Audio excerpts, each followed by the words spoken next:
అయితే వచ్చిన విశ్వాసి ఎలా రావాలి, ఎట్లా చేయాలి, మందిరంలో ఎలా ఉండాలనే విషయం. నెంబర్ 1, మనం దేవుడిని నమ్మిన తర్వాత, దేవుడే కావాలని నిర్ణయించుకున్న తర్వాత, మనం దేవుడి బిడ్డలుగా ముద్ర వేసుకున్న తర్వాత, దేవుడి ఆలయానికి మనం ఏం చేయాలంటే తొలిగా సమయాన్ని పాటించాలి. జనాలు చెడ్డవి కనుక ఎన్నో రోజులు మనకి మంచిగా కలిసి వస్తాయో లేదో తెలియదు, అన్నీ మనకిష్టమైనట్టు ఉంటాయో లేదో తెలియదు, మనం అనుకున్నట్టు జరుగుతుందో లేదో తెలియదు. ఇప్పుడు ఈ రోజు ఊహించింది రేపు పొద్దున నెరవేరుస్తామో లేదో తెలియదు. ఈ రోజు మన చేతిలో ఉందా? నేను గ్యారంటీ ఈ రోజు ఉంటా, లేదా సంవత్సరం ఇట్లా ఉంటా, లేదా 100 ఏళ్ళు ఇట్లా ఉంటా అని ఎవరైనా గ్యారంటీ చెప్పగలరా? ఒక చెప్పారనుకోండి, అబద్ధమైనా కాదు, ఖచ్చితంగా అబద్ధం. దినాలు చెడ్డవి కనుక మనం ఏం చేయాలంటే సమయాన్ని సద్వినియోగం చేసుకోవాలి. ఆ సద్వినియోగంలో 10 దాంట్లో కూడా దేవుడి విషయంలో సద్వినియోగం చేసుకుంటూ సమయానికి మందిరానికి రావడం కూడా నేర్చుకోవాలనేదే అది చక్కని సందేశం. సమయాన్ని వేస్ట్ చేయకుండా, పాడు చేసుకోకుండా, ఆ సమయం కలిసి వచ్చినట్టుగా మనకి దాన్ని వృధా చేయకోకుండా ఆ సమయాన్ని మనం ఏం చేయాలంట ఉపయోగించుకుంటూ, మంచిదానికి ఉపయోగించుకుంటూ ఉండాలనేదే దేవుని యొక్క ఉద్దేశం. తర్వాత అందరితో కలిసి పారిశుద్ధించాలి. దేవుడి మందిరంలో వచ్చిన తర్వాత ఏం చేయాలి? వాటి సమయానికి రావాలి, అంటే టయానికి రావాలి. రెండోది వచ్చినాక ఏం చేయాలి? వాళ్ళు చేసుకుంటారు అని సైలెంట్గా లేకోకుండా ఇది నాకు బాధ్యత అని ఏం చేయాలి? ఒకరు కలిసి పాటలు పాడాలి, కలిసి చప్పట్లు కొట్టాలి, కలిసి ఆరాధన చేయాలి. నేను చాలాసార్లు మీకు చెప్పాను కదా, దేవుడి సన్నిధిలో చప్పట్లు కొడతామంటే అర్థం ఏంటంటే దేవుణ్ణి గౌరవించడం. ఒక గొప్ప వ్యక్తి ఎవరైనా లోపలికి వస్తున్నప్పుడు, లేదా గొప్ప వ్యక్తి గెలిచినప్పుడు, మనకు నచ్చిన వ్యక్తి ఒక విజయుడు అయినప్పుడు ఏం చేస్తాం? మనం ఏళ్ళు వేసి చప్పట్లు కొడతాం. అంటే దేవుడిని కనపరిచినట్టే కానీ అవమానపరిచినట్టు కాదు. అంటే దేవుడి సన్నిధిలో చప్పట్లు కొడతామంటే ఏంటంటే ఆయన్ని గౌరవిస్తున్నాం. ఆయనకి ఒక రకంగా చెప్పాలంటే చప్పట్ల సన్మానం చేస్తున్నాం. మనం చప్పట్లతో సన్మానము చేస్తున్నాం. ఆరాధనలో లేచి నిలబడినప్పుడు చేతులు పైకెత్తి మనం దేవుడిని ఆరాధన చేయాలంటాం. ప్రభువా, నేను నీకు లొంగిపోయా, దేవుడి స్తోత్రం కాదు. ఎందుకంటే నేను లొంగిపోయా. ఏదైనా ఒక వ్యక్తి, ఒక నేరం చేసిన వ్యక్తి పారిపోతున్నాడు అనుకోండి, వెనకాల పోలీసులు తుపాకీలు పట్టుకుని వెళ్తున్నారు అనుకోండి, షూట్ చేస్తాగానే లొంగిపోయే వ్యక్తి ఏం చేస్తాడు? నన్ను నీకు లొంగిపోతా, నువ్వు ఏది చెప్తే అది వింటా, నీ ఇష్టం చేస్తా, నీ చిత్తం చేస్తా, నీ మాట ప్రకారమే నడుచుకుంటా అని ఆ పోలీసు యంత్రాంగానికి ఆ లొంగిపోయే వ్యక్తి ఏం చేస్తాడు? 2 చేతులు పైకి ఎత్తుతాడు. అంటే నేను ఏం చేశాను? నీకు లొంగిపోయా, నీ చిత్తమే ఇక నా జీవితం, నా ఇష్టంగా నేను నా ఇష్టమైన పరిగెత్తాను ఇంకా అనే కదా. దేవుడికి నేను లొంగాను, దేవుడి మాట వింటాను, అయ్యా నీ చిత్తం చేస్తాను అనటానికి గుర్తుగా చేతులు పైకి ఏం చేయాలి? మనం ఆరాధన చేయాలి. చాలామందికి ఆరాధన అంటే అర్థం ఏంటో కూడా తెలియదు. ఆరాధన చేస్తారంటే మేము పైకి ఎక్కుతాం, మళ్ళీ చేతులు ఎత్తుతాం, ఒక పాట పడతారు, మళ్ళీ కూర్చుంటాం. ఇవి ఇక ఆరాధన అంటే అది క్రియ అంతే. ఆరాధన అంటే దాని అర్థం ఏంటంటే విపరీతమైన ఇష్టం, ఒక వ్యక్తి మీద ఇష్టం. ఒక పురుషుడు ఒక స్త్రీని ప్రేమిస్తున్నాడు అనుకోండి, భార్య కావచ్చు, ఇంకా ప్రేమికురాలు కావచ్చు, వాళ్ళ మధ్యన ఏం జరుగుతుంది? విపరీతమైన ప్రేమ ఉంటే అది ఆరాధన అంటారు దాన్ని. ఒక స్త్రీ అయినా ఒక పురుషుడి మీద లేదా భర్త మీద విపరీతమైన ప్రేమ అనుకోండి, నా భర్త అంటే నాకు భలే ఆరాధన, మా అమ్మ అంటే నాకు విపరీతమైన ఆరాధన అంటే ఇష్టం, నా బిడ్డ అంటే విపరీతమైన ఆరాధన, నా బిడ్డ ఏం చెప్తే అది నేను తర్వాత ఎవరి మాట అన్నా ఇనేది. అట్లా ఒకరొకరు ఎవరినైనా ప్రేమించవచ్చు. ప్రేమ అనేది తప్పు పదం కాదు. అసలు ప్రేమ అనేది ఇద్దరి మధ్యన ఒక ఇష్టం కదా. దేవుడికి ఆరాధన చేస్తున్నామంటే దేవుడికి మనకి మధ్యన ఏముంది? ఒక ఇష్టం అనేది ఉంటుంది. ఇష్టం ఉన్న వ్యక్తి ఏం చేస్తాడు? ఎవరున్నా ఏమున్నా ఎవరైనా చూడటం, నాకు ఇష్టమైన నా తండ్రిని శుద్ధిస్తున్నా, నాకు ఇష్టమైన నా దేవుడిని నేను శుద్ధిస్తున్నా అని ఆరాధన చేస్తాడు. ఆరాధన, ఆ ఇష్టాన్ని ఏమంటారు? ఆరాధన. ఆరాధన దేవుడి స్తోత్రం కలిగి. కాబట్టి సమయానికి రావడమే కాక వచ్చినాక ఏం చేయాలంటే మనం అందరం కలిసి దేవుడిని పాడి స్తుతించడం కూడా నేర్చుకోవాలి. అది చేసేది ఎలా చేయాలంటే యోహాను సువార్త 4:24లో ఆత్మతోనూ సత్యముతోనూ ఆరాధన చేయాలని ప్రభు చెప్పాడు. నేను ఆరాధించేవారు ఆత్మతోనూ సత్యముతోనూ ఆరాధన చేయాలి. అంటే మన ఆరాధన పెదవుల మీద ఉండకూడదు, పైనే ఉండకూడదు, మనుషులు చూస్తున్నారు అన్నట్టు మనుషుల మీద మెప్పించడానికి ఉండకూడదు, మనుషుల మెప్పుకి ఆరాధన ఉండకూడదు.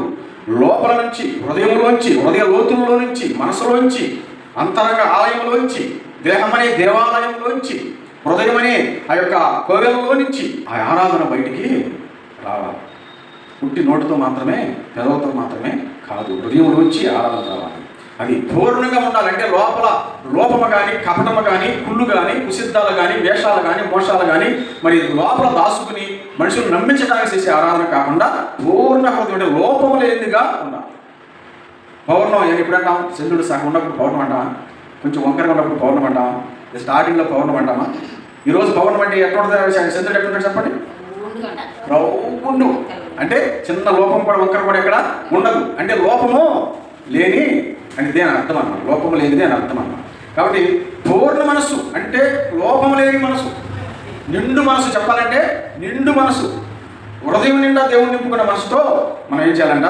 ఆత్మతోనూ, ఆ ఆత్మలో ఆ యొక్క ఆరాధనలో సత్యం ఉండాలి. అంటే యథార్థం ఉండాలి, నమ్మకం ఉండాలి, కపటం అనేది ఉండకుండా సత్యముతో ఏం చేయాలంట? ఆరాధన చేయాలి. ఆ సత్యమే నిజమైన దేవుడి స్తోత్రం కలిగిన.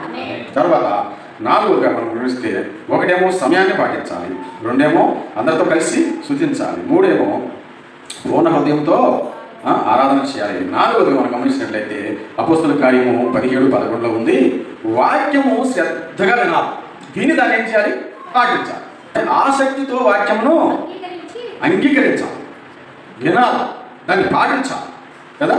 కాబట్టి వాక్యము వినేటప్పుడు జాగ్రత్తగా, ఒక ఆసక్తిగా. ఇప్పుడు సపోజు సచివాలయంలో మీటింగ్ పెట్టారు, డాక్టర్ గ్రూప్లో మీటింగ్ పెట్టారు, లేదా అక్కడ ఎవరో పెద్దోళ్ళు వచ్చారు.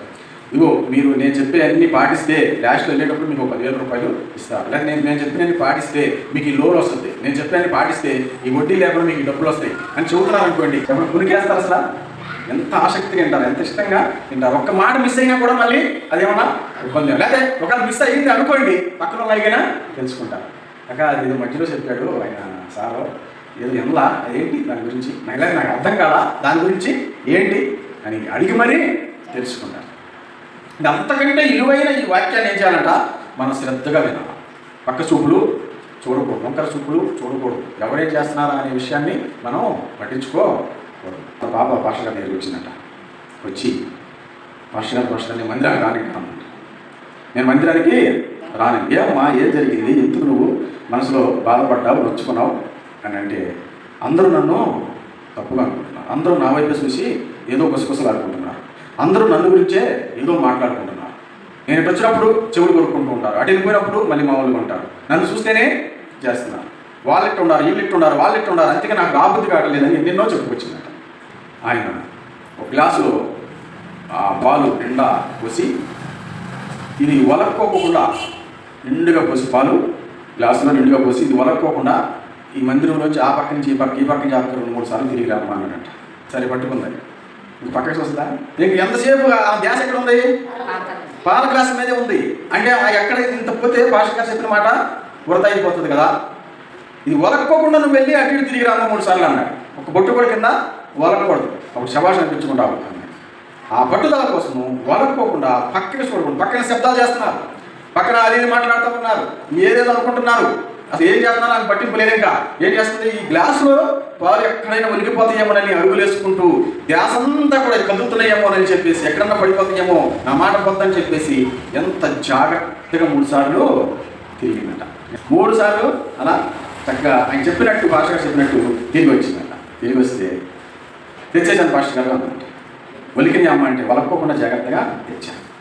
నువ్వు తిరుగుతున్నప్పుడు ఎవరేం మాట్లాడుకున్నారమ్మా? నేను చూడలేదయ్యా, నేను చూడలా. మరి నీ గురించి ఎవరెవరు చెవులు కొడుకుని గుసగుసలు ఆడుకున్నారు, నేను చూడలా. మరి ఏం చేస్తున్నావు చూడకుండా? ఈ పాలగ్రాస్ అంటే చూస్తా ఉన్నా. అదేనమ్మా నేను నీకు నేర్పాలనుకున్నాను, అదే నీకు నేర్పాలనుకున్నాను. నువ్వు వచ్చిన కాడ నుంచి వాళ్ళంగా వీళ్ళంగా పక్కోళ్ళంగా చూస్తున్నావు, పక్కోళ్ళు తప్పులు పడతాక ప్రయత్నం చేస్తున్నావు, పక్కోళ్ళ లోపాలను వెతుకుతున్నావు, పక్కోళ్ళ మీద ఒక సాకులు చెప్పాలనుకుంటున్నావు. వాడు ఒకవేళ ఏదన్నా మాడుకుని ఉండొచ్చు, నా గురించే అనుకుంటున్నావు, ఏదైనా నా గురించి అనుకుంటున్నావు, చూసిన నా గురించి అనుకుంటున్నావు, మాట్లాడిన నా గురించి అనుకుంటున్నావు. కారణం ఏంటంటే నువ్వు వాక్యం మీద ధ్యాస పెట్టుకోకుండా, దేవుడి మీద దృష్టి పెట్టుకోకుండా, ఇటువైపు నువ్వు శ్రద్ధ చూపుకోకుండా, ఇరుగు పొరుగు వైపు, పక్కవాడు ముందువాళ్ళ వైపు, వచ్చేవాళ్ళ వైపు, వెళ్ళేవాళ్ళ వైపు చూస్తున్నావు. కాబట్టి నీకు అన్నీ కూడా ఏమవుతున్నాయి? కనిపిస్తూ ఉన్నాయి. ఇదంతా నా గురించే చెడుగా అనుకుంటున్నాను, నేను మందిరం మానేయాలనుకుంటున్నాను. నువ్వు పాల గ్లాసు మీద పెట్టిన దృష్టి దేవుడి మీద పెడితే నువ్వు మందిరం ఎప్పటికీ కూడా మానేయాలని అనుకోవమ్మా అన్నాడంట. అప్పుడు ఆలోచించింది ఆ పాప, నిజంగానే అవునయ్య నాదే పొరపాటు. చాలాసార్లు మనుషులుగా మనం తప్పులు చేస్తూ ఉంటాం. అందుకే నేను మందిరానికి రాలా, అందుకే అక్కడ చేసింది కాబట్టి రాలా, ఆయన మెట్ట ఉంది కాబట్టి రాలా, అతను ఎట్ట అన్నాడు కాబట్టి రాలా, లేదా ఇలా జరిగింది కాబట్టి రాలా అని మనుషుల వైపు చూడటం వల్లే మందిరానికి రాలేకపోతున్నారు. కానీ దేవుడి వైపు చూసినాడు ఎవరు ఏమన్నా అనుకున్నా కూడా అది భక్తి ఏంటో వీళ్ళు చేసుకుంటూ ఉన్నారు. కాబట్టి పాస్టర్ గారు ఏం చేశాడంటే ఆ పాల గ్లాస్కు ఒక నీతి పాఠాన్ని, ఒక మంచి పాఠాన్ని, ఆయన మరి మంచి సందేశాన్ని ఆధ్యాత్మికంగా అది కలిపి అందించినట్టుగా మనము చూస్తూ ఉన్నాం. కాబట్టి వాక్యం మీద ఏం చేయాలంట, శ్రద్ధ అనేది పెట్టాలి. తర్వాత చూసినప్పుడు ప్రార్థనలో ఏకీపించాలి. అపోస్తల కార్యం 12:5 మనం చూసినట్లయితే ప్రార్థనలో అందరూ ఏకీపించాలి. ఒకరు ప్రార్థన చేస్తున్నప్పుడు నాకెందుకులే అనుకోకూడదు, మధ్యలో లేచి వెళ్ళిపోవటం ఉండకూడదు, లేకపోతే మనం కళ్ళు తెరిచి చూడటం, లేకపోతే వాళ్ళు చేసుకుంటున్నది ఇది నా పని కాదనుకుంటాం, ఇట్లా ఉండకోకుండా ఇది నా పని మన పని అనుకుని ఒకరు ప్రార్థన చేస్తున్నప్పుడు మరొకరు ఏం చేయాలని స్వీకరించినట్టుగా ఏకీపించాలి. అది ఆలకించాలి. అవును ప్రభువా నిజమే, అది చెయ్యి ప్రభువా అని మనం కూడా సపోర్ట్ చేసినట్టుగా ఉండేదే ఏకీపించే ప్రార్థన అంటారు కదా. ప్రార్థన దేవుడితో చేస్తాం. చదవండి ఏమన్నది అక్కడ, పేతురు శరసాలలో ఉంచబడిను సంఘమైతే అతని వరకు అత్యాశక్తితో దేవుడికి ప్రార్థన చేసిన దేవుడి సంవత్సరంగా పేతురు ఏమయ్యాడు, జైల్లో అంటే శరసాలలో ఉంచబడ్డాడు. సంఘం ఏం చేస్తుంది ఇప్పుడు, అత్యాశక్తితో, అత్యాశ ఎంత ఆరాటపడుతున్నారంటే అంత ఆరాటపడుతున్నారు ప్రార్థన చేయడానికి. పేతురు ఎందుకు జైల్లో ఉన్నాడు, తప్పు చేశాడా, అందరూ మార్చేస్తున్నాడని చెప్పేసి కుట్ర చేశాడు. పేతురు ప్రార్థన చేస్తే మేలు జరుగుతుంది అని చెప్పి కుట్ర చేశారు. మేలు జరిగిన ఉంచకూడదుగా, తట్టుకోలేం కదా, కుళ్ళు కదా, ఏర్ష కదా. మనం నష్టపోయినా పర్లేదు, ఏది కూడా బాగుపడకూడదు. మంచి చేస్తున్నందుకు జైల్లో పెట్టారు. అయితే ఆ రోజుల్లో ఉన్న రోమా ప్రభుత్వం అట్లాంటి కఠిన ప్రభుత్వం కాబట్టి చేయడం ఒక అర్థం ఉంది కదా. ఇప్పుడు కూడా బతక లేకుండానే మనుషులు జీవిస్తున్నారు. అయితే అప్పుడున్న ప్రభుత్వం ఎంత కఠినమంటే వీళ్ళు ప్రార్థన చేస్తున్నారంటే వీళ్ళకు కొరడాలతో కొడతారు. అట్లాంటి పరిస్థితుల్లో ఏం చేశారు తెలుసా, సంఘం అయితే ఒక చోట అంతా కుడుకుని, అయ్యా మా పాస్టర్ గారు మా అయ్య గారిని ఆయన అన్యాయంగా ఇట్లా జైల్లో పెట్టారు, ఒక మంచి చేస్తున్నందుకు, నీ పని చేస్తున్నందుకు ఆయన శరసాల్లో పెట్టారు. ఆయన శరసాల్లో పెట్టినంత మాత్రాన సువార్త శరసాల్లో ఉంటుందా? మనిషిని శరసాల్లో బంధించారు కానీ సువార్తను బంధించగలరా? మనిషిని బంధించగలరా? సత్యాన్ని ఆపగలరా? సత్యాన్ని కప్పెట్టగలరా? సత్యము నిప్పు లాంటిది కాబట్టి అది గుడ్డలో సుడ్డి ఒక పాతి పెట్టిన రగులుకుంటూ పైకి వస్తుంది. దేవుడు స్తోత్రం కలగలుగా. ఇప్పుడు సమాజం అయితే ఒకవేళ ఒక దైవ సేవకుడు దర్శాల్లో పడే పరిస్థితి వస్తే సొంతోళ్ళే ఇంకా చూటిపోటి మాటలతో పొడిచి కొడుతున్నారు. హాస్టల్లో తిడతారు, ఆయన విశ్వాసంలో తిడతారు. ఆయన అంత అవసరమా, వాళ్ళు ఎదురుకెళ్ళడం అవసరమా? సత్యాన్ని చెప్పాడు, నిజాన్ని చెప్పాడు ఆయన. ఇది ఇట్ట కాదు అని అంటే అది అట్ట కాదు, ఇది ఇంతే, ఇప్పుడు అవసరం ఇది ఇక్కడ రాసి ఉందని నిరూపించాడు, చూపించాడు. ఆ పిల్లోడు ఏదో ఒక ప్రశ్న వేశాడు నాకు, ఇది కాదు సార్ నేను నా మీద కరెక్ట్ అన్నాడు. లేదు నువ్వు నోటితో చదువుతున్నావు, నేను అక్షరంతో చూపిస్తారా ఇక్కడ అని చూపించాను. నువ్వు గెలవలేకపోయావు అని చెప్పేసి నా మీద పని పెట్టుకున్నావు. గెలవలేకపోయినా పర్వాలేదు, నిజం చూశానే, నిజం చూపించాడు అనుకోలేదుగా. నేను గెలవలేదు కాబట్టి వాడిని గొడవపడ్డారు. అది అబద్ధమైనా సరే నష్టమైనా సరే. సొంతోళ్ళే అర్థం చేసేది పోయి, ఆదుకునేది పోయి, మేము ఉన్నామనేది పోయి ఏం చేస్తారు, ఇంకా ఆట జరగాల్సిందే. ఎన్ని చేస్తే అది జరిగిందోలే మనకేం తెలుసు. ఇట్లాంటి కుట్రలు ఎన్ని మనుషులు అర్థం చేసుకున్నారు. ఎటు లాభం ఉంటాడు పరిగెత్తే మరి సమాజం. పేతురు ఉన్నాడు అక్కడ, కానీ వీళ్ళు భయపడి అక్కడ దాక్కోవాలి. లేదా మనకెందుకు బాబు మళ్ళీ ఆయన గురించి చేస్తున్నామంటే మమ్మల్ని కూడా జైలు వేస్తారు, తెరసాల్లో పడేస్తారు, గొడవలు పడతారు. ఈ ప్రభుత్వం సరైనది కదా అనుకోలే. వాళ్ళు ఆసక్తితో ప్రార్థన చేస్తారు. ప్రార్థన అర్థమైందా? ఈ వాక్యాలు మనం పాటిస్తున్నామా? పాస్టర్ గారు కష్టాల్లో ఉన్నాడు, పాస్టర్ గారు ఇబ్బందుల్లో ఉన్నాడు, పాస్టర్ గారు అప్పుల్లో ఉన్నాడు, పాస్టర్ గారు అనారోగ్యంలో ఉన్నాడు, పాస్టర్ గారు హాస్పిటల్లో ఉన్నాడు. ఎన్ని రోజులు మోకాళ్ళ మీద ప్రార్థన చేశారు కదా చెప్పండి. చేశారా? అసలు ఆయన కష్టాల్లో ఉండడం వల్ల ఏం చేశారు? అత్యాశక్తితో ప్రార్థన చేశారు, మనసారా ప్రార్థన చేశారు, హృదయమారా ప్రార్థన చేశారు, ఆసక్తితో ప్రార్థన చేశారు, నిజంగా చేశారు, ప్రాణాన్ని తెగించి ప్రార్థన చేశారు, నిజదేవుడికి ప్రార్థన చేశారు. కాబట్టి ఆ కార్యం జరగక మానిందా చెప్పండి? ఏమైందంట, ఆయన ప్రార్థన చేస్తా ఉన్నాం కానీ చెరసాల బద్దలైపోయిందంట. బద్దలైపోయింది. దేవదూత వెళ్ళి ఆయన బయటికి తీసుకుని వచ్చి ఇంకా ఎల్లు పేతురు అని పంపించేసిన దేవుడి స్తోత్రం కలిగింది కాక. ప్రార్థన అనేది వ్యర్థం కాదు. మనకి ఎందుకు జరగట్లేదంటే ఆ ప్రార్థనలో ఖచ్చితంగా పూర్ణాత్మ లేదు. సమయం గడుపుపోయే ప్రార్థన అయిపోయింది, ఏదో డ్యూటీ చేసే ప్రార్థన అయిపోయింది, హాజరించుకున్నానంటారుగా హాజరించుకునే ప్రార్థన అయిపోయింది, మనకు అనిపించాలనే ప్రార్థన అయిపోయింది, మనిషిని చూస్తే చేసే ప్రార్థన, మనిషిని నమ్మించే ప్రార్థన, మనిషిని కనపరిచే ప్రార్థన అయిపోయింది తప్ప దేవుడు వినాలి, నా మనసు దేవుడు చూడాలి, నా మనసులో దేవుడు చేరాలి అని ప్రార్థన లేక చాలా విషయాలు పొందుకోలేకపోతున్నాం. అక్కడ జరిగింది ఎందుకు జరగదు? ప్రార్థనలో ఏం చేయాలంట? ఏకీపించాలి కదా. ఒక ఆమె, ఆ పేరే సువార్తమ్మ, పేరేంటిది? సువార్తమ్మ. నోరిప్పిందంటే ఒక సువార్త లేదు, సువార్తకే నోరిప్పింది ఒక్క సువార్త లేదు. ఆమె బూతులు అంత దూరం చూసి అయ్యగారు వస్తున్నారని ఎవరో చెప్పేవాడు చెవులో పిల్లలు. అప్పుడు ఇంక ఏదో గుడపరి చేసుకుని మోకాలు అయ్యా ప్రభు నేను గంట నుంచి నేను ముట్టుకుంటున్నాను అయ్యా. టైం కూడా చదువుతాడు ఆ ప్రాంతంలో.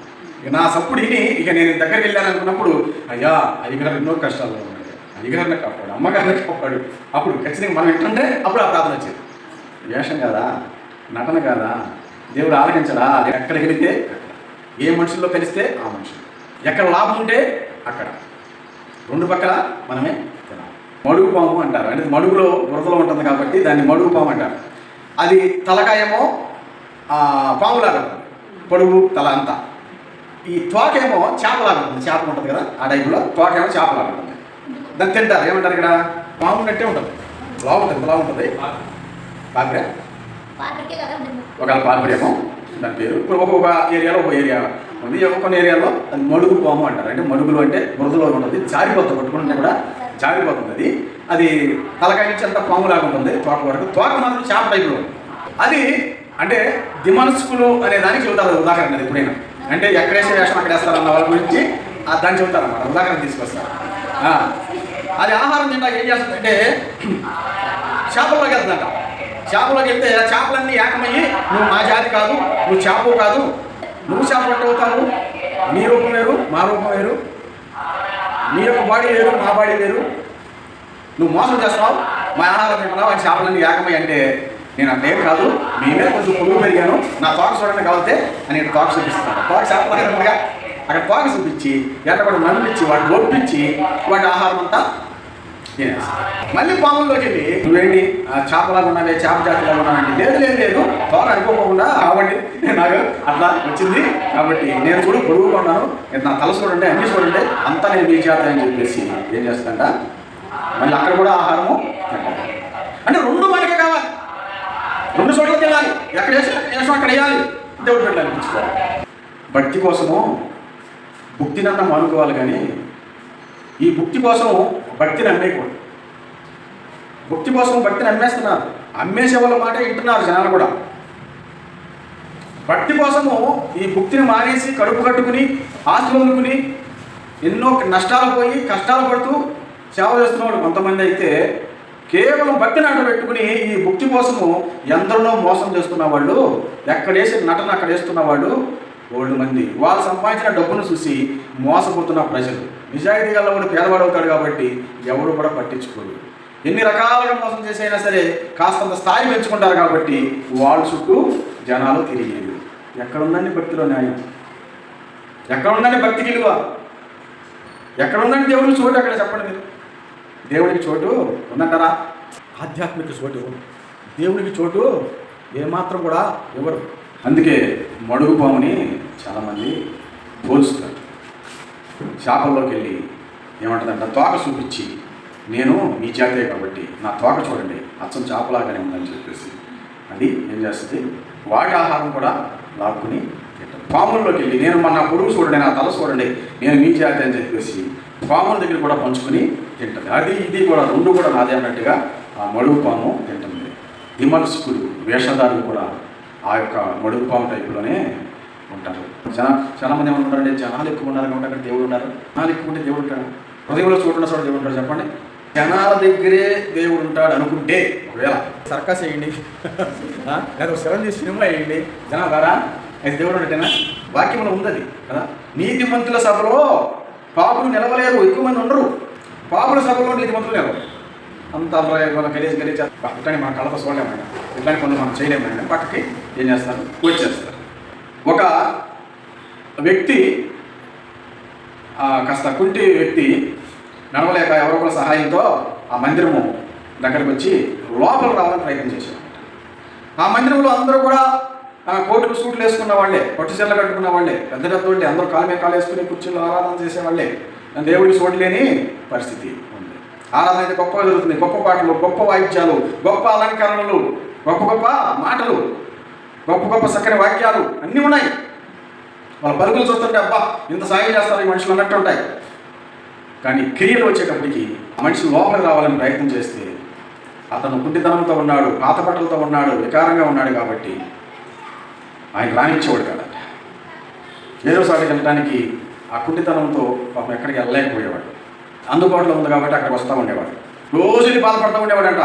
ప్రభువా, అందరూ లోపలికి వెళ్ళి చేతులెత్తి మంచిగా ఆరాధన చేస్తున్నారు, ఆ వాయిద్యాలతో, ఆ పాటలతో, ఆ వాక్యాలతో మునిగి తేలెత్తుతున్నారు. ఆయన వాళ్ళకే ఉండవా, నాకు లేవా ప్రభువా? ఆయన మనసు తెలిపే పైన గురికుందగా ఎవరు రానివలా అట్లా ప్రార్థన చేస్తూ బాధపడుతూ గేటు దగ్గర ఉండి ఆ వాక్యం విని ఆ సంతోషంతో అన్ని చెట్టు వెళ్ళిపోయేవాడంట. లోపల ప్రయత్నించే అని తోసేసేవాడంట. అప్పుడు ఒక నైటు అతను ప్రార్థన చేసుకుంటూ, నన్ను ఎందుకు నాయన ఇలా పుట్టించావు? నా కుంటితనమే అక్కడ అర్థమైపోయింది కదా, నా యొక్క లేబరతనం అక్కడ పేద బతుకు అర్థమైపోయింది కదా, ఒక మంచి వస్త్రాలు కూడా లేని స్థితిలో ఉన్నాను కాబట్టి వాళ్ళు నన్ను రానివ్వలేదు కదా, నాకైతే మనసు నిండా ఆరాధన చేయాలని ఉందయ్యా అందరిలో కలిసి, కానీ వాళ్ళు లోపలికి రానివ్వట్లేదు ప్రభువా అని ప్రార్థన చేశాడంట. చేస్తే ఆ దేవుడు మాట్లాడాడంట కలలో, బాబు పిచ్చోడా, నువ్వు రానివ్వలేదని బాధపడుతున్నావు, 20 సంవత్సరాల నుంచి నన్నే రానివ్వలేదు లోపలికి. దేవుడు ఏమన్నాడంట, 20 ఏళ్ళు అయింది మందిరం అక్కడ, వాళ్ళు లోపలికి నన్నే రానివ్వలేదు, ఇంక నిన్నెక్కడ రానిస్తారు నాయన? దీని అర్థం ఏంటి? దేవుడు ఉన్నాడని ఊగిపోతున్నారు, సందడిలో సప్పుళ్ళు చేస్తున్నారు, అలంకరించుకుంటున్నారు, మంచి బట్టలు వేసుకుంటున్నారు, మంచి తిండులు తింటున్నారు, పైకి అందంగా నీట్గా కనిపిస్తున్నారు, కానీ లోపల చీకటితో ఉన్నారు, లోపల కుళ్ళుతో ఉన్నారు. సున్నం కొట్టిన సమాధిలాగా, సమాధి పైకి తెల్లగా లోపలి ముగ్గులతో కుళ్ళుతో ఎలా ఉంటుందో అలా ఉన్నారు. ఈ వ్యక్తి పాత బట్టలు వేసుకునే ఉన్నాడు, పేదతనంతో ఉన్నాడు, కుంటితనంతో ఉన్నాడు, కానీ అతని ఆత్మకి కుంటితనం లేదు, పవిత్రత ఉన్నది, హృదయంలో పవిత్రత ఉన్నది, హృదయం తెల్లగా ఉన్నది. వీడు కొత్త బట్టలు తెల్ల బట్టలు వేసినా కూడా లోన సరైన మనసు లేదు. దేవుడు అన్నాడంట, అందుకే నువ్వెందుకు నాయన బాధపడద్దు, ఇందుకలడు అందు లేడని సందేహం అన్నట్లుగా అన్ని చోట్ల నేను ఉన్నాను కాబట్టి నీ దగ్గర నేను ఉన్నాను, నేనే కదా నీకు కావాల్సింది. వాళ్ళు 20 ఏళ్ళ నుంచి నన్ను లోపల రానివ్వలేదయ్యా, ఉన్నారు అనుకుంటున్నారు, ఫీల్ అవుతున్నారు అంతే. వాళ్ళు నిన్నెందుకు రాణిస్తారు, నేను నీ దగ్గర ఉన్నాను, మేము బాధపడద్దు. దేవుడు స్తోత్రం కలిగిన కాక కదా. దేవుడు లేని వాళ్ళని బలపరిచేవాడు, గౌరవించేవాళ్ళు, దీనుల్ని, మరి వినయ కల్ల వారిని, తను తాను తగ్గించుకుని దేవుడిని అడిగే వాళ్ళకి ఎప్పుడు కూడా సమీపంగానే ప్రభువారు ఉంటారు. దేవుడు స్తోత్రం కలిగిన కాక కదా. అందుకే అలెగ్జాండర్ గురించి కూడా చాలాసార్లు చెప్పాను ఈ మాట. అలెగ్జాండర్ అనే ఒక గొప్ప చక్రవర్తి, గ్రీకు వీరుడు. ఆ గొప్ప చక్రవర్తి ఆ సైన్యంలో అలెగ్జాండర్ అనే పేరు పెట్టిన ఆయన ఒక ఆయన ఉన్నాడు. ఈ అలెగ్జాండర్ చిన్న వయసులోనే రాజ్యాలు జయించి నేను గొప్ప చక్రవర్తిని కావాలి, ప్రపంచం నా చేతిలో పెట్టుకోవాలని ఆరాటపడుతున్న గొప్ప ధైర్యశాలి ఈ అలెగ్జాండర్. అక్కడికి చాలామంది చాలా దేశాలను రాజ్యాలను స్వాధీనం చేసుకున్నాడు. ఆయన 30 ఏళ్ళు రాకముందే ఒక చక్రవర్తి దెబ్బలకు మారిపోయాడు. అలెగ్జాండర్ అంటేనే ప్రపంచానికి భయం చుట్టుకునే పరిస్థితి కూడా వచ్చింది ఆ గ్రీకు వీరుడికి. అయితే అలెగ్జాండర్ అనే సైన్యంలో ఒక సైనికుడు పేరు కూడా అలెగ్జాండర్ అంట. సైనికుడి పేరు అలెగ్జాండర్. ఒకసారి యుద్ధం వచ్చింది, ఇతర రాజ్యాల మీదకి వచ్చినాయి, వీళ్ళు పోటీ పడి యుద్ధం చేస్తున్నారు. కొన్ని పరిస్థితులను చూసి బెదిరి సైన్యంలో ఉన్న అలెగ్జాండర్ అనే వ్యక్తి పొర వేసుకుని పారిపోతూ ఉన్నాడు. ఈ జనాలందరూ అలెగ్జాండర్ పారిపోతున్నాడు అని ఏం పేరు పెట్టారు? చివరికి అలెగ్జాండర్, రాజు పేరు అలెగ్జాండరే, దాని సైనికుడి పేరు అలెగ్జాండరే. ఇప్పుడు అలెగ్జాండర్ పారిపోతున్నాడు అంటే అందరూ అనుకున్నారంట ఈ అలెగ్జాండరే పారిపోతున్నాడు, ది గ్రేట్ అలెగ్జాండర్, మహాచక్రవర్తిగా పేరుకున్న అలెగ్జాండర్ పారిపోతున్నాడు అనుకున్నారంట. తీరా చూస్తే పారిపోయింది ఈ అలెగ్జాండర్ కాదు, సైన్యంలో అలెగ్జాండర్. అలెగ్జాండర్ అని అతను పిలిచి, ఈ రాజైన అలెగ్జాండర్ నీ పేరేంటి అన్నాడట. వణుకుతూ భయపడుతూ, నా పేరు అలెగ్జాండర్ అయ్యా, నువ్వు ఎందుకు పారిపోతున్నావు? నాకు భయం పుట్టింది. నా సైన్యంలో ఉండి నీకు భయం పుట్టిందంటే నువ్వు ఈ సైన్యంలో ఉండడానికి పనికిరా. నువ్వు పేరైనా మార్చుకో, అలెగ్జాండర్ అయినా పేరు పెట్టుకున్నావు, నువ్వు పేరైనా మార్చుకో, లేకపోతే నీ బుద్ధి అయినా మార్చుకో. నువ్వు పేరు మార్చుకోకుండా పారిపోతే అలెగ్జాండర్ పారిపోతున్నాను నన్ను అనుకుంటా. చాలాసార్లు మనం ఇది ఏది అట్టాంటి బిడ్డలు దేవుడి బిడ్డలు చెప్పుకుంటాం. దేవుడి బిడ్డలు చెప్పుకుంటే మనం దేవుడి కోసం సమయానికి వస్తుంది. చెప్పారు కదా 10 పాయింట్లు, చక్కగా 10 పాయింట్లు. మరి చక్కని ఆరాధన చేస్తూ, పాడుతూ, శుద్ధిస్తూ, శ్రద్ధగా వాక్యం వింటూ, దేవుడి కొరకు బతుకు, దేవుడి కొరకు సాయం చేస్తూ, నమ్మి బాప్తిసం పొంది ఆయన కొరకే బతుకు. లేదంటావా? బుద్ధి మార్చుకోనంటావా? నీ పేరు మార్చుకుని నేను దేవుడి బిడ్డను కాదు అని అన్యుడిగానే బ్రతుకు, మామూలుగానే బ్రతుకు. ఏం ప్రయోజనం ఇలా ఉంటుంది వల్ల? తర్వాత కృతజ్ఞత కలిగి ఉండాలి. ఎలా ఉండాలంట అంటే దేవుడి మేలు, గాలి, నీరు, దేవుడు ఏమి ఇచ్చాడు? గాలి ఇచ్చాడు, నీరు ఇచ్చాడు, ఆహారం ఇచ్చాడు, వస్త్రాలు ఇచ్చాడు, నీడనిచ్చాడు, ఈ సౌకర్యాలు ఇచ్చాడు, మన కుటుంబాలు, బిడ్డలు, చదువులు, ధనము, ఘనము కదా, ఇంకా మనం వాడుకుంటున్నవన్నీ కూడా, ఉపయోగించుకున్నవన్నీ కూడా, సర్వ సౌఖ్య సౌభాగ్యాలు ఆయన మనకిచ్చాడు. ఇవన్నీ దేవుడి నుంచే కలిగినాయి. దేవుడు లేకుండా ఏది కూడా లేదు. ఇవన్నీ పొందుకుంటూ అనుభవిస్తూ దేవుణ్ణి మనం పక్కన పెట్టేసి కృతజ్ఞత చెల్లించకపోతే అది తప్పే కదా. మనకు కలిగిన ఆరోగ్యములు, మనకు కలిగిన ప్రతి ఒక్కటి కూడా, అంతకంటే ముఖ్యంగా మనకి ఊపిరి పోసిన దేవుడు ఆయన, మనం చేసిన దేవుడు, కాసిన దేవుడు, మరి రక్తం కాచి రక్షించిన దేవుడు ఆయన, మనల్ని కలిగిన దేవుడు ఆయన, పరలోకంలో స్థలం సిద్ధపరచడానికి వెళ్ళి ఈ రోజున నేను అందరం కూడా అక్కడికి వెళ్ళాలని కోరుకుంటూ అమ్మలారా ఇలా రండి, నన్ను నమ్మండి, నేను మా గొప్ప భాగ్యాన్ని మీకు ఇస్తాను పరలోకంలో అని చెప్పిన దేవుడు ఆయన. ఇన్ని చేసిన దేవుడికి కృతజ్ఞత చెల్లించకపోతే మనం చాలా తప్పు చేసిన వారము అవుతాం. ఇదే కాదు, మనుషులైనా ఏదైనా చిన్న పని చేస్తే వాళ్ళకి కృతజ్ఞత చెబుతాం, థ్యాంక్స్ చెబుతాం, వాళ్ళకి సాయం చేయాలని చూస్తాం. కానీ దేవుడు చేసిన దానికి ఏమి చెల్లించగలం చెప్పండి? ఎప్పుడైనా రుణమే అన్నాడు పౌలు గారు. ఏమనంటే నీకు ఎంత చెల్లించినా మేము రుణస్తులమే ప్రభువా అన్నాడు. కాబట్టి కృతజ్ఞత కలిగి ఉండాలి. 7వ మనం చూసినప్పుడు కదా, సంఘ క్రమాన్ని పాటించాలి. మొదటి కొరింథీ పత్రిక 14:40 ఉంది. కొన్ని పద్ధతులు ఉంటాయి, కొన్ని క్రమాలు ఉంటాయి. ఈ విధంగా ఉండాలా, ఎలా చేయాలా, అలా చేయాలా, దేవుడి విషయంలో ఎలా ఉండాలా, మందిర విషయంలో ఎలా ఉండాలా, సంఘ విషయంలో ఎలా ఉండాలా, జనులతో ఎలా ఉండాలా అని అన్ని రకాలుగా ఒక పద్ధతులు ఉంటాయి. ఆ పద్ధతులు ఏం చేయాలంట? సంఘంలో ఉండగా మనం పాటించాలి. పేదలు రాసిన మొదటి పత్రిక 4:10 రాయబడి ఉంది. ఏమనంటే దేవుడిచ్చిన కృపావరాలు కూడా వాడుకోవాలి. దేవుడిచ్చిన కృపావరాలు అంటే చాలా ఉంటాయి. కృపావరాలు చాలా ఉన్నాయి. ఆ కృపావరాలు కొంతమందికి కొన్ని ఉంటాయి, కొంతమందికి అన్నీ ఉంటాయి. ఉదాహరణకి ఇక్కడ అర్థం అవడానికి చెప్పేది ఏంటంటే, నువ్వు పాట పాడవచ్చు అనుకోండి, అది ఉపయోగించుకోవాలి. ప్రార్థన చేయడం బాగా దేవుడిని నైపుణ్యం ఇచ్చాడనుకోండి, ఆసక్తి ఇచ్చాడనుకోండి, అది ఉపయోగించుకోవాలి. పరిశీలన చేసి గుణం ఇచ్చాడనుకోండి, ఆ పరిశీలన మీరు చేసి ఉపయోగించుకోవాలి. సాయం చేసే గుణం ఉంటుంది కొంతమందికి ఎక్కువ. నేను ఈ పనులు చేయలేను, అది చేయలేను, నా దగ్గర డబ్బు ఉంది కాబట్టి సాయం అయితే చేస్తా, మీరు బాగా జరిగించండి, ఆ మెడికల్ జరిగించండి, ఆరాధన జరిగించండి, ఎన్ని కట్టించండి, అట చేయండి, ఎటు చేయండి అని అట్ట చేసేది కూడా కొన్ని పరిశీలనలు ఉంటాయి. ఇక దేవుడు నీకు ఏ రీతిగా ఏది ఇచ్చాడో, దైవ మందిరంలో నీకు ఏది ఇచ్చాడో, సంఘంలో నీకు ఏది ఇచ్చాడో ఉపయోగించుకోవడానికి అవన్నీ కూడా నువ్వు ఉపయోగించుకోవాలి. దేవుడి స్తోత్రం కలుగుగాక కదా. తర్వాత పిలుపు పత్రిక 2:20 మనం చూసినప్పుడు తోటి వారి క్షేమం కొర మిగిలితే వాళ్ళు చూద్దాం అనేది కాకుండా మనకు తక్కువైనా ఏదో పెట్టాలన్నట్టుగా ఉండాలి. వారు పడిపోయి మనం బాగుండాలని కాకుండా మనం బాగుండాలి, కొడుకున్న తప్పేం కాదు, వాడు కూడా బాగుండాలి. వాళ్ళు కారు కొనుక్కున్నారు అనుకోండి, వారు నాశనం అయిపోయి ఆ కారు నేను కొనుక్కొని పోయానే కంటే వారు కొనుక్కున్నారు ప్రభా, నాకు కూడా దయచేయమని కోరుకున్న తప్పేమీ కాదు. వాళ్ళు మంచి స్థితిలో ఉన్నారనుకోండి, ఆ స్థితి మాకు దయచేయమంటారు తప్పేం కాదు. వాళ్ళ క్షేమం కోరుతూ వాళ్ళ కోసం కూడా ప్రార్థన చేస్తూ ఇరుగు పొరుగు క్షేమాన్ని మనం కోరుకుంటూ అప్పుడు మనం కూడా ఆ విధంగా ఉండాలని కోరుకుంటాం తప్పేమీ కాదు. తర్వాత సంఘ కాపరి నాయకత్వానికి లోబడాలి. అంటే హెబ్రీ పత్రిక 13:17 రాయబడి ఉంది.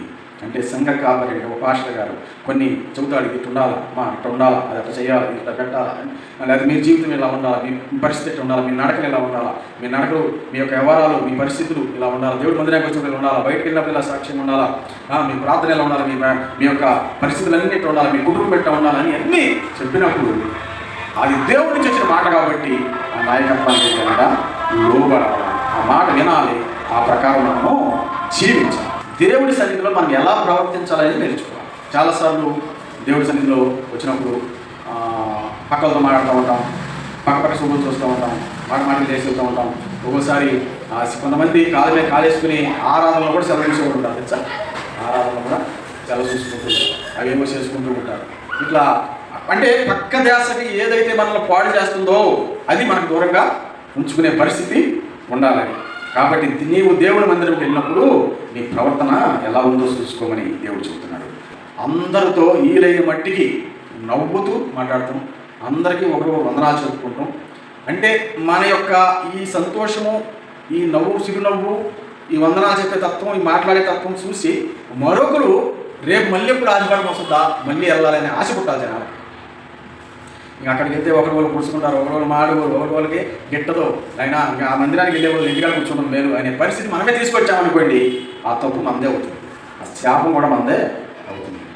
అట్లా కాకుండా నాయన మందిరానికి వెళ్తే ఈ రోజున ఆ బాధపడుతున్నాను, అది వెళ్ళిపోద్ది, ఈరోజు అది గాయపడ్డాను వెళ్ళిపోద్ది, అది ఈరోజు ఒక సమస్య వచ్చింది, నాకు అక్కడికి వెళ్తే జవాబు దొరుకుద్ది. మాస్టర్ గారే కాకుండా అందరూ బాగా మాట్లాడతారు, అందరూ చక్కగా పలకరిస్తారు, అందరూ కూడా ఎట్లున్నామో అట్లున్నామని చెబుతారు, నా కోసం ప్రార్థన చేస్తారు, నాకు ధైర్యం చెబుతారు, వాళ్ళని కృంగిపోయినా కూడా నన్ను బలపరుస్తారు, ఒకవేళ నేను ఏమైనా తెలిసి కాదు ప్రవర్తించిన నన్ను అర్థం చేసుకుంటారు అనే పరిస్థితిని మనం తీసుకొస్తూ చిరునవ్వుతో మాట్లాడుతూ అందరికీ చక్కగా వందనాలు చెబుతూ వాళ్ళు చక్కగా సలహాలు ఇస్తూ కాసేపు మాట్లాడామనుకోండి, ఇంకొకరికి రావాలని ఆశ పుడతా లేదా? ఖచ్చితంగా పుడుతుంది. నా జీవితంలో నేను ఒక వ్యక్తిని బట్టే నేను మందిరానికి వెళ్ళాను తెలుసా. ఆ కుర్రోడు బాగా నవ్వుతూ మాట్లాడుతూ చక్కగా హుషారుగా నా పరిస్థితులన్నీ కూడా చెబుతూ నీకు అన్నీ కూడా దేవుడు ఇచ్చేస్తాడు, నేను పరిస్థితిలో వచ్చా అట్లా ఇట్లా అని చెప్పేటప్పటికి మీరు నమ్ముతారో లేదో దేవుడి మీద ఇష్టం లేదు, ఆ కుర్రోడి మీద ఇష్టం వెళ్ళా నేను. ఆ కుర్రోడి మీద ఇష్టంతో వెళ్ళా. ఇంచుమించు ఒకే వయసులో ఉన్నాం కాబట్టి ఇద్దరం ఆ టైంలో. అతని గురించి అని వెళ్ళా నేను. తర్వాత సినిమా పిచ్చప్పుడు నాకు చాలా సినిమాలు చూసేవాడిని. ఆరాధనేమో 5 గంటలకి 11 గంటలకి 2 గంటలు అయిపోయేది. 2 గంటల వరకు ఆరాధన చేసుకుని మళ్ళీ మ్యాట్నీ ఆట అంటారు తెలుసా, నా పేరు తెలుసా మీకు? 12 గంటల ఆట, మ్యాట్నీ ఆట, ఫస్ట్ షో, సెకండ్ షో అని 4 ఆటలు ఉండేవి ఎప్పుడు సినిమాలు. మ్యాట్నీ ఆట 3 గంటలకు స్టార్ట్ అవుతుంది. 3 గంటలకే చూసుకుని రావచ్చు కదా. మామూలుగా మా అమ్మ తిడతా ఉండేది, ఎప్పుడు సినిమాలు పిలిచి కానీ తిడతా ఉండేది. మా అమ్మ తిట్లు కూడా పోతాయి కదా, నేను దేవుడికి వెళ్ళి చెప్పొచ్చు కదా అని పనికి మాలిన ఆలోచనతో అటు చర్చికి వెళ్ళి మధ్యాహ్నం మ్యాట్నీ ఆట చూసుకుని రావచ్చు అని దుర్బుద్ధితోనే వెళ్ళాను మందిరానికి. అయితే ఇదేదో దేవుడు ప్రేరేపించినట్టు ఆ పాస్టర్ గారు అదే రోజున సినిమాల గురించి చెబుతున్నాడు. నేను వెళ్ళే టయానికి అల్లరితో కూడిన ఆటపాటలు మనిషిని నష్టపెడతాయని గలతీ పత్రికలో ఉన్నాయి కదా, అల్లరితో కూడిన ఆటపాటల గురించి చెబుతూ ఎన్నెన్నో చెప్పుకొచ్చాడు. అంతే ఆ రోజు నుంచి మళ్ళా సినిమా హాల్లో అడుగు పెట్టాలని తెలుస్తున్నాను. సినిమా హాల్లో చాలా ఇసుగ్గా ఉంటుంది. ఎంతసేపు అత్తకోళ్ళ కుట్లాటలు, అన్నదమ్ములు కుట్లాటలు, వాళ్ళ సంపడాలు, వీళ్ళ సంపడాలు, కృష్ణాలు పూసుకుంటారు. వాడేవాడని తెల్లారి ఆలోచన చేయటాలు, ఇలా పిచ్చి పుట్టేసి ఆ మొగుళ్ళు కూడి పెట్టకపోకుండా, ఆ పిల్లల్ని పట్టించుకోకుండా ఇది పరిస్థితి. అంత పిచ్చేది. అందుకని ఎప్పుడు చూడమాట సీరియల్ అయితే చూడమాట. ఎందుకంటే ముగింపు ఉండవు. ఈరోజు ఈ నరుకుళ్ళు, ఈ యొక్క కుట్లాటలు, కోడలను ఎలా చంపాలో, అతను ఎట్లా బయటకు వచ్చేయాలో, మొగుడి పిల్లలు ఎట్లా తన్నుకోవాలో, ఎవరిని ఎట్లా కంట్రోల్ చేసుకోవాలో, ఇవన్నీ కూడా మనుషులకు వచ్చే ఆలోచన కాదు. సీరియల్ చూసి మొదలెట్టారు.